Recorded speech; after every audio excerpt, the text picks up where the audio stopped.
Hey there, welcome back to the channel.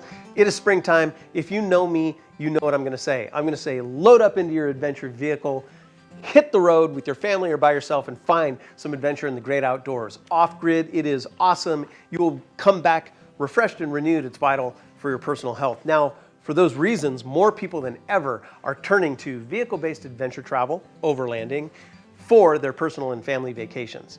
Now, if you clicked on this video because you like me, thank you, I appreciate that, but more likely, you have a vehicle under factory warranty and you have some very important questions. Questions like, can I use non-factory parts without voiding my warranty? Can I work on my vehicle without voiding my warranty? Can a non-factory mechanic work on my vehicle without voiding my warranty? What about aftermarket parts and accessories? And if I buy a Jeep, can I drive it off-road without voiding my factory warranty? So we're going to answer those questions. And in addition, I'm going to let you know what you can do if you have a warranty claim denied. Now let's get right into it.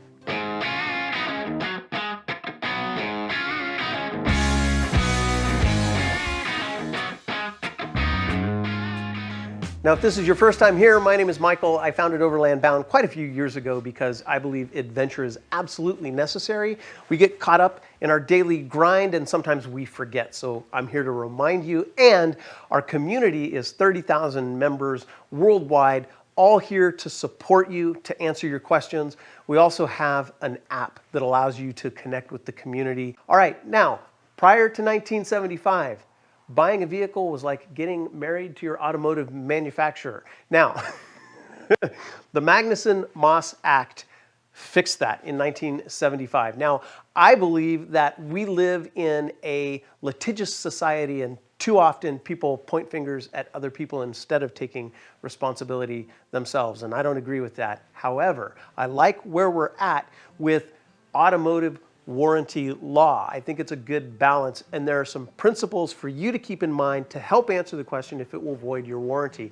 One of those is that automotive warranties are designed to protect consumers against material defects, bad parts used in a vehicle, and bad craftsmanship if somebody makes a mistake while they're assembling your vehicle. Basically, that's what a factory warranty is for. So if we go to answer the question, does going off-road, does using aftermarket parts void my warranty? The answer is no, it does not, because the warranty is not intended to warrant against things that are smashed by using the vehicle. So if you drive off-road and you put a stump through your oil pan, that is not going to be covered by your factory warranty. But let's look into that a little bit further.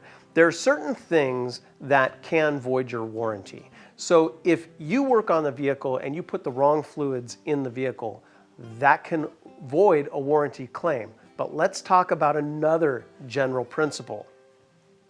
Just because you void one aspect of your factory warranty doesn't mean that you void the entire factory warranty. So if you put big wheels and tires on your vehicle and something happens with your brakes, that could void your factory warranty, but it doesn't void the warranty on the engine itself. This is something that you should know. I'm also going to tell you, you should read your factory warranty.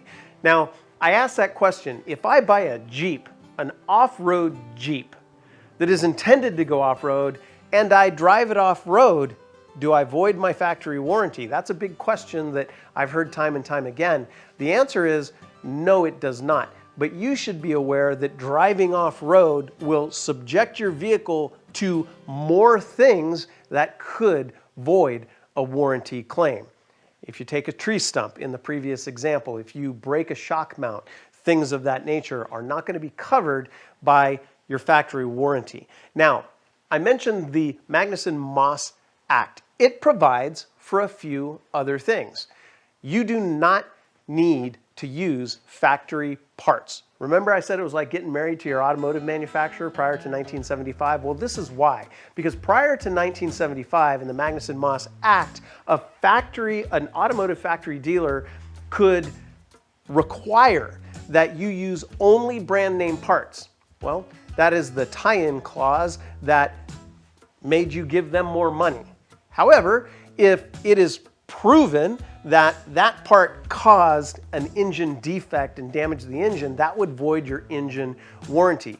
But here's another important thing about the Magnuson-Moss Act. It provides for a couple of other things. One, the warranty must be written in plain language. It cannot be confusing. And if it is confusing, it will be judged in your favor.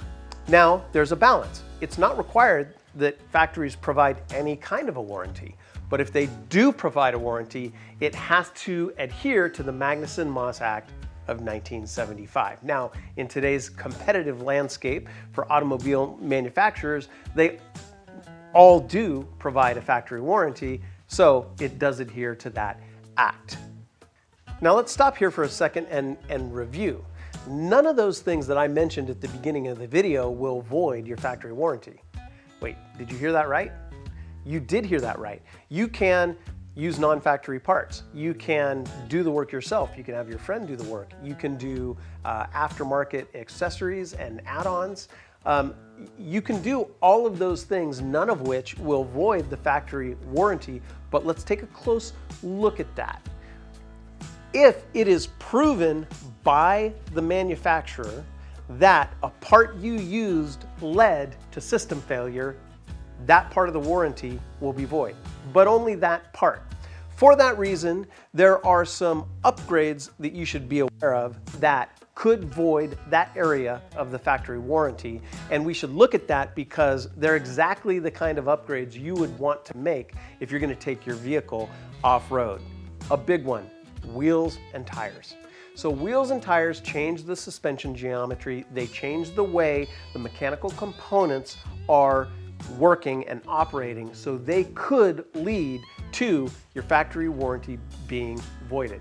However, any reasonable person, I hope, would understand that if they put huge wheels and tires on their vehicle and then they have breakage that is a direct result of that, the factory is not responsible to repair that breakage. It's related to the custom modifications that you put on your vehicle. But other parts of your vehicle would still be under factory warranty. Now, this is an important concept. If you mess with your induction, then your engine would not be under factory warranty at that point because you've changed the way that your engine operates. The same thing with performance and tuning chips. It could void the factory warranty for the engine. Suspension modifications, the same thing. Now here's my take on all of this.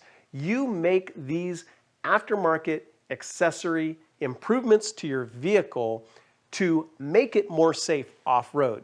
You need larger tires. So for me, it's worth it, especially given that it's only that area of the factory warranty that is voided by using those parts. So if you read your factory warranty, you understand that your accessories and parts will only void the factory warranty in that specific area, and you go into it with that full knowledge, you can make some educated choices about what you add to your vehicle.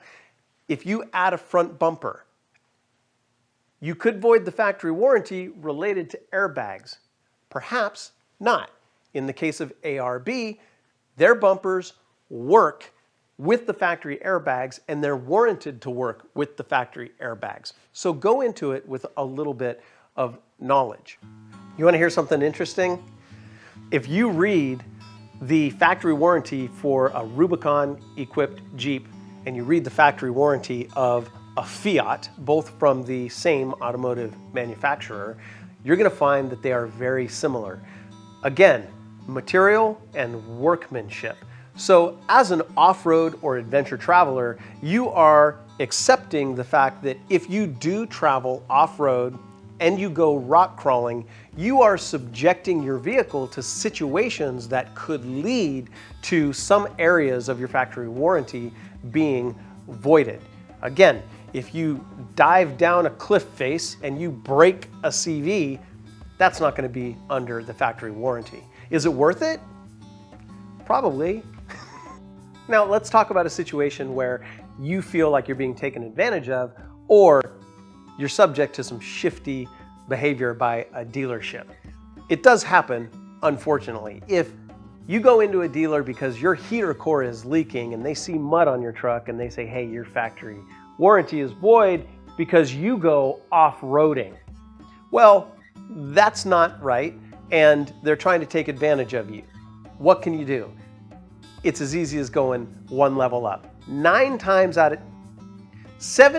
out of 10, if you go one level above the maintenance manager and issue your complaint and explain to them your premise based on this video, hey, here's what I understand about vehicle warranties, they're going to drop it because they do not want the publicity and they do not want the headache of a angry customer, and they'll change their ways. So go ahead and get that rooftop tent.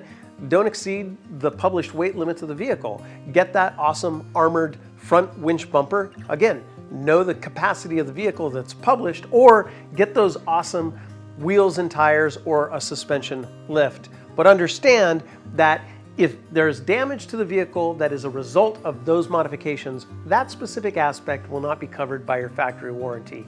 However, you can take some reassurance knowing that it is up to the manufacturer to prove that your modification actually created the damage.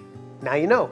Go get our app, again, Overland Bound 1, iOS and Android. Write me a message if you guys have any questions about this. I'm Michael in the app. Also, I've got a couple of useful links for you guys, the Magnuson-Moss Act and a link to a Jeep factory warranty so you can read it yourself. I hope this was helpful. If so, join our crew, become a member. We'd love to have you as a member of our crew. All right, you guys, till next time, outfit, explore. I will see you out there on the trail.